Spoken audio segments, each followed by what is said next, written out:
Fala galera, sejam bem-vindos para mais um vídeo do canal NewRW. Agradecer a participação de todo mundo. Se não tiver inscrito, se inscreva, compartilhe o vídeo com o máximo de pessoas que puderem, porque a gente sempre está disponibilizando aqui dicas sobre ferramentas e outros aspectos de tecnologias que podem melhorar o desenvolvimento de vocês nessa atividade profissional. Bom, vamos falar um pouquinho hoje a respeito de um dataset que tem disponível aí, que é o Open Buildings, tá? Eu vou mudar aqui a minha tela e ir na página do Open Buildings para vocês entenderem um pouquinho o que é isso. O Open Buildings nada mais é que um dataset de footprints de área construída, né? E é um projeto aí que ele começou lá no continente africano e ele vem descendo aí, né? Vem para América Latina, Caribe e assim por diante. É um dataset que hoje ele já tem cerca de 178 GB e a gente consegue acessar ele, fazer download dos dados e depois utilizar ele, né, para algumas coisas que sejam interessantes no nosso trabalho. Ele já está na terceira versão, né? Aqui fala um pouquinho de qual é a área que ele tem mapeada, tá? E para que tipos de coisas que a gente pode usar ele, né? Então a gente pode usar para mapeamento de população, resposta humanitária, né? Ciências ambientais, endereçamento, planejamentos de vacinação, indicadores estatísticos e várias outras coisas. Bom, é um dado que está disponível no catálogo lá do Earth Engine, né? Do Earth Engine, então você consegue também acessar ele pelo Earth Engine, mas você consegue fazer download desses dados. Às vezes a gente quer isso na nossa máquina e quer utilizar isso. Ele mostra como a gente pode realizar isso também. Descendo um pouquinho mais, ele fala de algumas questões aí frequentes que o pessoal pergunta sobre ele. Então, se tiver alguma dúvida, pode vir por aqui. Algumas questões técnicas, né, de como que é realizado o mapeamento. E uma coisa interessante é que para cada polígono ele te dá o nível de confiabilidade daquele mapeamento. Então, na tabela de atributos que ele disponibiliza, ele fala qual que é o nível de confiança daquele mapeamento realizado, tá? Aqui tem um exemplo, né? A variação dele por localidade. Então tem aqui os níveis de mapeamento que vão de 0 a 1, né? Os níveis de confiabilidade, de precisão. Descendo um pouquinho mais, ele fala como que a gente pode fazer o download desses dados de uma região específica, né? E ele disponibiliza um collab aqui, mas a gente vai usar um collab que tem um pouquinho para baixo, que eu achei mais tranquilo da gente executar. Então vou descendo mais um pouco e a gente chega aqui nos formatos de dados, né? Ele pode ser disponibilizado como polígono, ele é disponibilizado como polígonos e pontos. Então ele gera aí um arquivo CSV que tem um formato WKT aí de polígono, né, na geometria, e tem também latitude e longitude. Então a gente pode gerar os pontos dos centroides dessas áreas aí, dos polígonos, tá? E aqui o download, falando sobre download, como eu falei para vocês, são 178 gigas no total, então é um arquivo bem grande, né? E ele está disponibilizado nesse formato CSV, e a gente pode trazer ele para o QGIS e trabalhar no QGIS como a gente acha mais interessante. Para a gente fazer o download, a gente pode clicar aqui numa célula, né, num tile, ou a gente pode definir um WKT específico usando Python, e é isso que a gente vai mostrar nesse vídeo hoje, como que a gente consegue fazer isso usando aí o Python para facilitar a nossa vida. Aqui embaixo ele tem, ó, né, o Colab para a gente fazer o download, né, com o Python. Então se a gente abrir aqui o Colab, ele vai falar aqui no primeiro passo, né? Ele vai comprimir o arquivo, isso pode demorar de 1 a 15 minutos, dependendo do tamanho do arquivo e da região. Ele tem várias regiões aqui para você escolher, né? Então eles têm resolução mais baixa, resolução mais alta, tá? E eu vou escolher aqui, ó, Natural Earth Height Resolution, né? A região eu vou deixar Gana mesmo, só que aqui ele pede para mim assim, ó, você tem que especificar a sua área de interesse. E essa especificação tem que estar em WKT formato, né? Para a gente obter esse WKT, o que eu vou fazer? Eu vou criar umas etapas aqui no meu QGIS, tá? Para ficar mais fácil aí para vocês entenderem. Então eu tenho aqui, ó, o limite de Foz do Iguaçu, beleza? eu vou criar um bounding box no limite de Foz do Iguaçu para eu ter o WKT desse cara. Então eu vou criar aqui, ó, bounding box, vou deixar temporário mesmo, executo, tá aqui o bounding box, e eu instalei um plugin aqui chamado getWKTString, né? Você pode ir lá em plugins, manage install e você vai ver aqui, ó, getWKT. Instalei esse cara aqui, para ele funcionar, o meu bounding box tem que estar selecionado, né? Então eu clico nele aqui, selecionei e só clico no get WKT. Então ele já trouxe para mim o formato WKT. Só copio e fecho e vou lá de novo para o meu código. E agora aqui onde tem inserir texto, eu vou colocar aquele WKT aqui, que vai ser o meu limite ali que eu vou falar para ele fazer o download da informação. Beleza.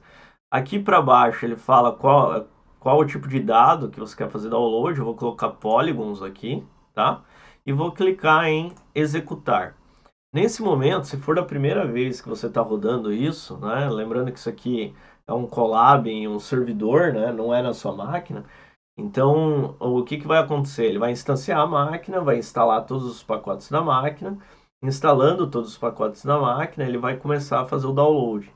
No caso aqui, o meu foi mais rápido, porque eu já tinha executado uma vez, a máquina já estava instanciada, então ele já tinha instalado os pacotes e tudo mais. Então pode ser que o teu demore um pouquinho mais que o meu aí. Beleza. Feito isso aqui, né, agora eu tenho que ver como que eu vou acessar esse arquivo. Porque ele realiza esse preparo nessa máquina online aqui, né? E lá em temporário, lembrando que esse temporário aqui não é a minha máquina física, né? É uma máquina no server. Lá em temporário ele carregou um arquivo Open Buildings lá, comprimido. Agora eu preciso trazer isso para minha máquina, né? Para eu utilizar. Então tem duas formas de eu executar isso. A primeira é fazer um upload para o meu Google Drive, daí eu fazer o download lá do meu Google Drive. Eles recomendam esse tipo de download, porque eles consideram mais rápido, então mais interessante. Para grandes arquivos, talvez seja a melhor solução. E também é um download direto do Colab para minha máquina, e é isso que eu vou usar aqui, tá? Então, ó, pode ver, upload result to Google Drive, não é esse que eu vou usar. Eu vou usar o directly, né, que é o para minha máquina aqui, minha máquina física. Então, vou dar um playzinho aqui. Ele vai começar a pegar esse arquivo, carregar ele para fazer o download na minha máquina física, né? Como eu falei para vocês, isso pode demorar um pouquinho, mas assim que ele encerrar esse processo, lá na minha pasta de downloads do meu computador físico, eu vou ter um arquivo comprimido, né, com extensão .gz no final, que a gente vai ter que descomprimir ele, né? Vamos ter que fazer uma outra sacadinha ali, que é renomear o arquivo, para a gente conseguir carregar ele no QGIS, tá? Então, mais um pouquinho aqui, ele já vai carregar todo o processo e a gente já vai poder ter acesso aí a esse dado. Tá quase finalizando aqui. Beleza. Ó lá. Feito. Começou a fazer o download, né? Já apareceu aqui, ó, Open Buildings. Se eu ir na minha pasta de downloads, agora eu tenho um Open Buildings aqui. O que eu tenho que fazer agora? Extrair esse cara. Ele vai criar uma pasta aqui. Só que dentro dessa pasta eu tenho um arquivo que está com nome estranho, né? Então eu vou renomear esse cara aqui, por exemplo, para buildings.csv, beleza? E agora eu vou carregar esse cara no QGIS, né? Então agora eu vou lá para o meu QGIS e o que eu vou fazer é o seguinte: eu vou vir aqui em adicionar texto delimitado. Em texto delimitado, eu vou escolher qual que é o arquivo, que é aquele buildings CSV. Ó, tá aqui ele. Vou carregar, beleza? Automaticamente ele já identificou aqui, né? Ele identificou que eu estou trabalhando com formato WKT, ele viu que o tipo de geometria é polígono. Caso essas coisas não sejam identificadas imediatamente, vocês pensem que precisa marcar aqui o CSV, tá? O tipo de geometria Geometry, o WKT tem que estar marcado e você tem que escolher aqui a geometria Polygon, beleza? E daí mantém aqui o sistema de referência de coordenadas em 4326, né, que é o sistema que ele está trazendo de lá. E clico em adicionar. Uma coisa importante aqui, deixa eu trazer para cá antes de clicar em adicionar, que enquanto isso eu vou explicando, é que nesse CSV, além do WKT do Polygon, ele traz também latitude e longitude. Então, posteriormente, se você quiser, você pode gerar os centróides desse cara aí, gerar mapa de calor, fazer outras análises, outras estatísticas. Então, é bem interessante esse dado.